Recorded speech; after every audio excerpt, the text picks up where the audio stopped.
Assalamu alaykum, hurmatli ustozlar. Texim ko'p narsalarni bilish uchun tirishayotgan sevimli do'stlar. Bugungi bir kuninglar xayrli bo'lsin. Erkin Sidiq yozmalari 7-qism turmushning muhim soatlari va savoqlari degan kitobimizning qog'ozga yozilgan nishon degan qismini o'qib beramiz va uningdan keyingi bir qism inkoslarni o'qib beramiz. Kitob yozuvchi doktor Erkin Sidiq, ovozda Istanbuldan Leyla. Kitap o'qilgan kun 2018-yili 22 oktyabr dushanba. Qog'ozga yozilgan nishon 2016-yili 3-oyning 18-kuni.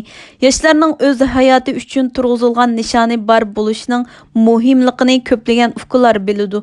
Bu haqda menmu burun bir qancha parcha yozma tayyorladim. 1979-yili Amerika Harvard Universitetining ig'lik boshqarish instituti bir tadqiqot turini elib borgan bo'lib, uningda shu yili Harvard Universiteti ig'lik boshqarish institutida o'qiyotgan o'quvchilardan siz o'zingizning kelgusi uchun aniq qog'ozga yozgan nishonlarni turg'izdingizmi hamda ularni amalga oshirish uchun planlarini turg'izdingizmi deb so'ralgan. Shu qitimliq tekshirish orqali bayqilishicha bu faqat 3% o'quvchilarning qog'ozga yozilgan nishonlari va planlari bor bo'lgan. 13% o'quvchilarning nishonlari bor bo'lgan, ammo ular o'z nishonlarini qog'oz yuziga yozib chiqmagan. Hamda qolgan 84% o'quvchilarning konkret nishonlari bor bo'lmagan. Aralıqda 10 yil vaqt o'tgandan keyin tadqiqotchilar heliqi o'quvchilar bilan qayta ko'rishib, ular bilan suhbatlashgan hamda bu qitim egilagan ahvollarga qattiq hayron qolgan. Heliqi nishonlari bor bo'lgan 13% o'quvchilarning hozirgi yillik maoshi, heliqi nishon turg'izmagan 84% o'quvchilarning hozirgi o'rtacha yillik maoshidan bir hassa ko'p ekan. Heliqi qog'ozga aniq nishonlar bilan ularni amalga oshirishning planlarini yozib olgan o'quvchilarning hozirgi yillik maoshi bo'lsa, qolgan 97% kishining maoshini birlashtirgan vaqtdagi kirimidan 10 hassa ko'p ekan. Muvaffaqiyatning shundoq aniq dalillari bor tursa-mu, mutlaq ko'p sondagi kishilar aniq mo'lchilgili bo'ladigan, vaqt cheklamasi bor bo'lgan nishonlarni turg'izib turib yashamaydi. Yuqoridagi ahvollar Mark McCormack ning Harvard ig'lik boshqarish instituti sizga o'rgatmaydigan narsalar degan kitobida bayon qilingan.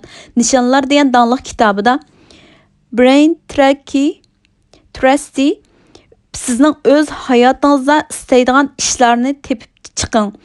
Hamda shu ishlarni amalga oshirishning planlarini tuzib chiqishning usullarini bayon qiling. Hamda u kishilarning o'zlari uchun nishon turg'izmasligining 4 sababini tushuntirdi. Birinchi, ular nishonning muhimligini to'nib yetmaydi. Siz ko'pincha vaqtingizni birga o'tkazgan kishilar, masalan, oila a'zolari, do'stlaringiz, sabdoshlaringiz qatorliqlarning aniq nishoni yo'q bo'ldi-ekan, sizningmi aniq nishoningiz yo'q bo'lish ehtimolligi nihoyat kuchli bo'ldi. Ikkinchi, ular nishonlarni qanday turg'izishni bilmaydi. Ba'zilar bek oddiy ishlarni turg'izdi. Ular amaliyotda hamma kishilar uchun o'rtaq bo'lgan xiyollardimi dilla iborat. Yana bir tarafdan nishon deganimiz aniq bo'lish, qog'ozga yozilgan bo'lish, konkret bo'lish va o'lchigli bo'ladigan bo'lishi kerak. Uchinchi, ular mag'lub bo'lishdan ansiraydi. Mag'lubiyat azobli ish, ammo eng cho'ng muvaffaqiyatlarga erishish uchun cho'qim bir qism mag'lubiyatlarni o'z beshimizdan kechirmasak bo'lmaydi. Men mag'lub bo'lishim mumkin deb ansirab, o'zingizni nishon tiklashdan to'xtab qo'yishdan saqlaning. 4. Ular rad qilinishdanmi ansiraydi. Ko'pincha kishilar vaqtlarda agar men muvaffaqiyat qozona olmasam, boshqalar meni tanqidlaydi deb ansiraydi. Bu masalani hal qilishning usuli siz nishoningizni boshqalarga demaslik, boshqalar faqat o'z nishonlaringizni amalga oshirib bo'lgandan keyin sizning natijalaringizni ko'rsin. Buningdan keyin hayotingizda o'zingiz uchun kunlik nishon turg'izish va ularni amalga oshirishning bir odat qilib oling. Barligingizni o'zingiz istaydigan ishlarga markazlashtiring. O'zingiz istamaydigan ishlar uchun kuchingizni isrof qilishdan saqlaning. Bir nishon qo'g'lashquchi bo'lishga qattiq iroda bog'lab, shu bo'yicha qattiq tirishib, o'zingiz uchun eng muhim bo'lgan ishlarni amalga oshirish yo'lida tavranmayman. Tushgan inkoslardan tanlanmalar, buyurilgan yordam va tirishchanlik. Birinci, Assalamu alaykum bilimxumar aka, japa çekdiniz, harmıqaysız.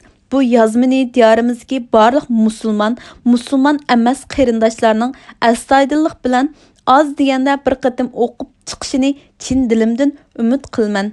Naqish.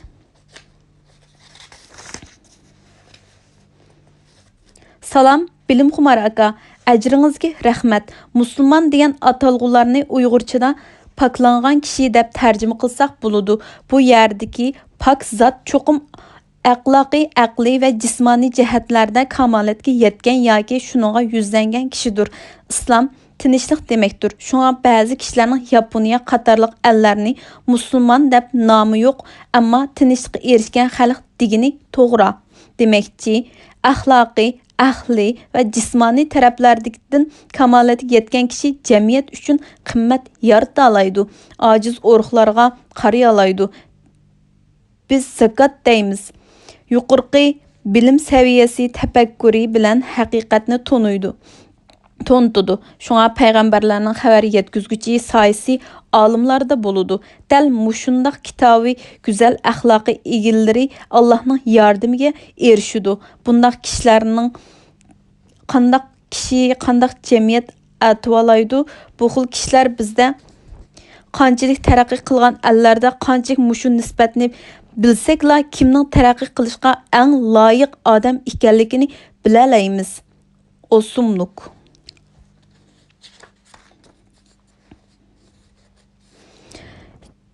Allah qalamlaringizga barkat bersin. Haq janobi Allah yaratish mendin, yarilishing o'zingdin deb degan Ro's maqol tamsillari har kim o'z taqdirining to'mirchisi Yusuf Xos Hojib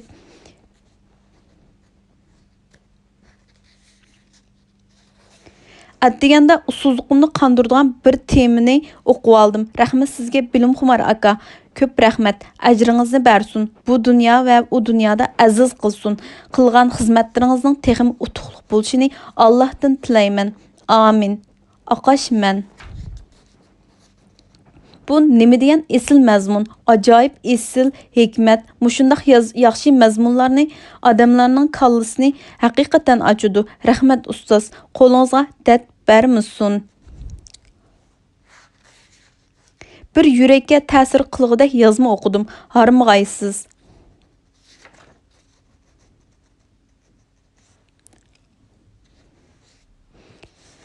İnsanlar üç xil ehtiyoj bilan yaratilgan. Birinci fizikalik jismoniy yoki moddiy ehtiyoj, ikkinchi ilohiy yoki ruhiy ehtiyoj, uchinchi aqliy ehtiyoj. Hamma insonlar uchun asosiy jihatdan o'rtaq bo'ldi. Ammo ikkinchi va uchinchi ehtiyojning har bir insondagi taqsimot miqdorlari o'xshamagan. İnsanlar qarab o'xshash bo'lmaydi. Siz tilga olgan birinchi xildagi yoshlar ruhiy ehtiyoji kuchliroq bo'lganlarga kiradi. Ikkinchi xildagi yoshlar bo'lsa aqliy ehtiyoji kuchliroq bo'lganlarga kiradi. Aslida insonlarning ikkinchi va uchinchi ehtiyojlari bir-birini chetga qoqmaydi. Aslida bir-birini to'ldiradi. Ammo meningcha hozir islom dini tushunmaslik yoki to'g'ri tushunalmaslik tufaylidan siz tilga olgan birinchi va ikkinchi xildagi yoshlar vujudga keldi. Men hozir shu ikki xil yoshlarning o'rtasidagi orliqni imkoniyatning bericha yaqinlashtirish uchun tirishyapman. Alloh buyursa, bu nuqtani siz bundan keyin yanada yaxshiroq tushunib qolsiz. Meningcha hozir yer sharidagi musulmonlar dunyosida yuz berayotgan nachar ishlarini din keltirib chiqargan emas, uni insonlar keltirib chiqargan. Asosiy jihatdan o'zlarini musulmon deb atib olgan, ammo musulmonlik shartlariga asosan to'shmaydigan kishilar keltirib chiqargan. Men mundaq o'ylayman. Agar Alloh bir kuni islom dinini hozirgi musulmonlarning qo'lidan olib olib, uni yaponlarga bersa, yaponlarning qo'lida bu din hozirgi bilan butunlay o'xshamaydigan natija chiqadi. Sabab yaponlarda islom dini va to'g'ri, to'liq tushungandek aql bor. Bu aqlning xeyli ko'p qismi ularning uzun muddat yo'l qo'yilgan yuqori sifatli ma'rifidan kelgan. Ikkinchi, ularda dinni to'g'ri elib ma'nolaydigan yuqori sifatli ong bor. Uchinchi, Ularda islomda talab qilingan axloq o'lchamlar asos jihatdan to'liq. Meningcha, Alloh aslida musulmonlardan islom diniga xuddi yaponlar o'z ajdodlarining ruhiga e'tiqod qilgandek e'tiqod qilishini talab qilgan. Musulmonlardan oxiratni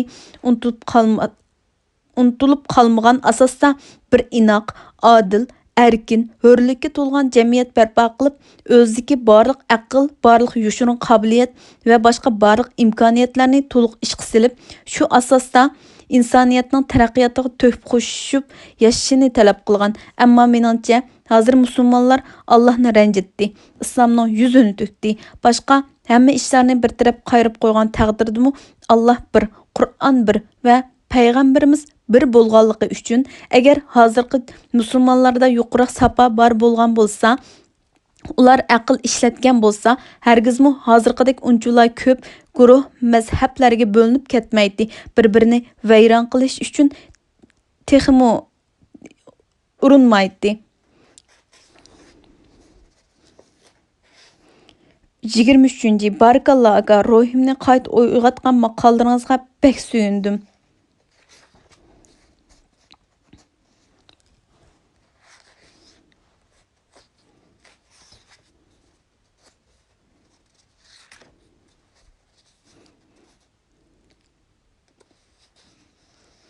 Sizning degan payg'ambaringiz kim? Islom degan din o'tirg'a chiqishdan burun paydo bo'lgan islomga kirgan qandoq payg'ambar u? Bug'ram.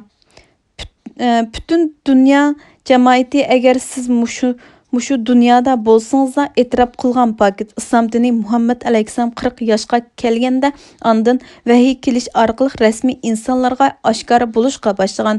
Ya'ni Qur'on suralaridan biri bo'lgan Alaq surasining 1-oyatining yaratgan Parvardigoringning ismi bilan o'qig'in. Jibril alayhissalom orqali Muhammad alayhissalomga vahiy qilinishi yangi bir din, islom dini insonlarga tarqatilgan din bo'lib tanlangan. Aniqki, sizning yuqorqi bayoningizda nodonlarcha jo'ylish bor. Paket burmulangan.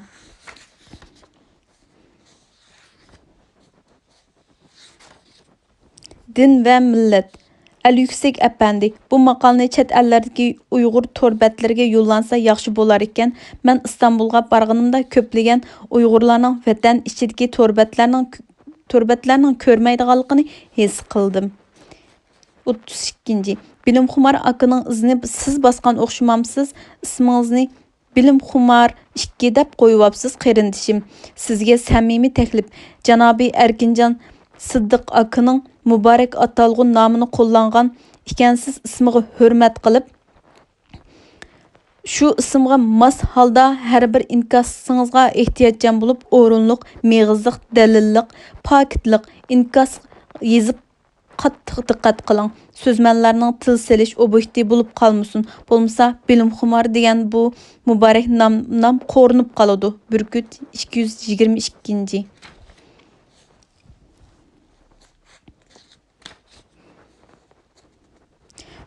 38. Ali Yüksel efendimge teşekkür. Milletinden tinish deganlik, qon qarindoshlardan tinish, ajdodlardan tinish, yiltizidan tinish demakdir.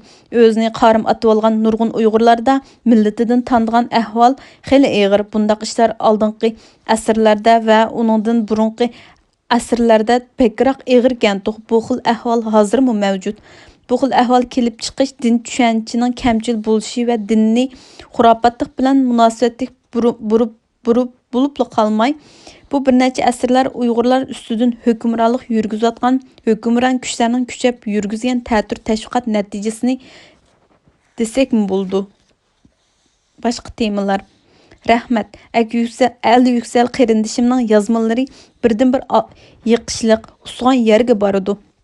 Bizga mushundaq ota-onalar avval o'zini tarbiyalab, farzandlarimizga yaxshi ulgu bo'lish to'g'risidagi yozmalar bekrak lozim. Yaqub. Biz nemishqa do'stlarga muhtojning inkoslari. Sodiq do'stlaring bo'lsin, soyasida salqindaysan. Chunki sodiq do'stlar huzurliq vaqtlarda sening zinniting, qiyinchilik vaqtlaringda qurolingdir.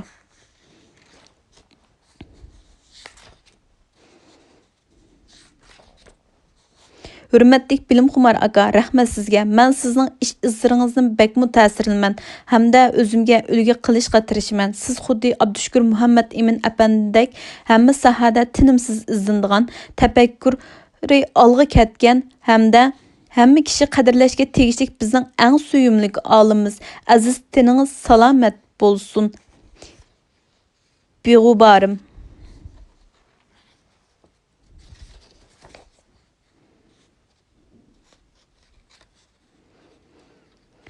Erkin Sıdıq Uyg'urlarning faxri Urumchiliklarga xitob degan temani taqab qo'yibsizlar. Shu yerga yozgan inkasni mushu yerga yozay. Mana men Urumchilik, mana men Erkin aka bilan ko'rishdim cho'ng bozorda. Xotir suratga tushdim. Men Erkin akaga birer cho'ngroq faoliyat qilay degan barliq chiqimni shaxsan o'zim chiqaratdim. Lekin u akamizning qiynaladigan yeri bor. Ba'zi birlar uningga 7 dan ortiq kishi sig'maysan degan qolgan gapni demisammu kallisi bor odam bilalaydi. Hamma gunoh Urumchilikdimi emas. Urumchi ko'chalarida ketib borganlarning hammasi Urumchilik emas. Cho'ng bozorda yurganlarningmi hammasi Urumchilik emas. Cho'ng bozorga berib u akamiz bilan 5 minut atrofida mundashdim. Shuncha ko'p Uyg'urlarimizning birarsi kelib salom qilibmi qo'ymadi. Chunki nodon Uyg'urlarimiz bu olimimizni tonimaydi. Erkin Abdullah Abdurahimni tanıydı. Men u akamızga dedim 90% Uyg'urlarimiz hel ham nodonlik qaloqlik ishida. Ba'zan birlar universitetlarni bitiribmi yanala nodonlikni yo'qota olmadi. Uyg'urlarimizning holi mushunchalik. Shunga ular olimlarimizni tonimaydi. O'z naslini, o'z millatini tonimaydi. Hamma gunoh Urumchilikda emas. Erkin akaning telefon nomeri menda bor. Chin ko'nglingizdan hol ahvolishay desangiz men aytib beray. 22. Erkin Sıdıq efendim, biz Uyg'urlarning faxri. Bu olimimizning asarlari to'limi ilg'or, idealik asarlar. Men bek yoqtiraman. Erkin Sıdıq akamızning qisqacha o'qish va xizmat tarixi. 1958-yili Aqsuda tug'ilgan.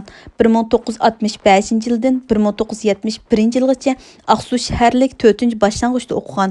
1971-yildan 1976-yilgacha Aqsu viloyatlik 1-o'rta maktabda o'qigan. 1976-yildan 1978-yilgacha Onsu nahiyasida qayta tarbiya olgan. 1978-yildan 1983-yilgacha Xinjiang universitetida bakalavrilikda o'qigan. 1983-yildan 1984-yilgacha Shanxay qatnash universitetida bilim oshirgan. 1984dan 1985-yilgacha Xinjiang universitetida o'qituvchi bo'lgan. 1985-yildan 1988-yilgacha Yaponiyada o'qib tadqiqot olib borgan. 1988-yildan 1990-yilgacha Amerika Kaliforniya shtati universitetida magistrlikda o'qigan. 1990-yildan 95-yilgacha Kaliforniya universiteti Davisda doktorlikda o'qigan. 1995dan 97da Kaliforniyadagi Sandia davlat tajribaxonasida doktor ashti bo'lgan. 1997-yildan 2004-yilgacha Kaliforniya Krimini jilg'isidagi 3 shirkatda ishlagan. 2004-yildan hozirgacha Kaliforniya Los Angeles rayonidagi NASA markazi JPL'da ishlayotdi. Shuning bilan kitobimiz mush yerda tugadi. Hammanglarga Alloh taologa manfaatli ilmlarni ato qilsin. Anglab berganinglarga rahmat.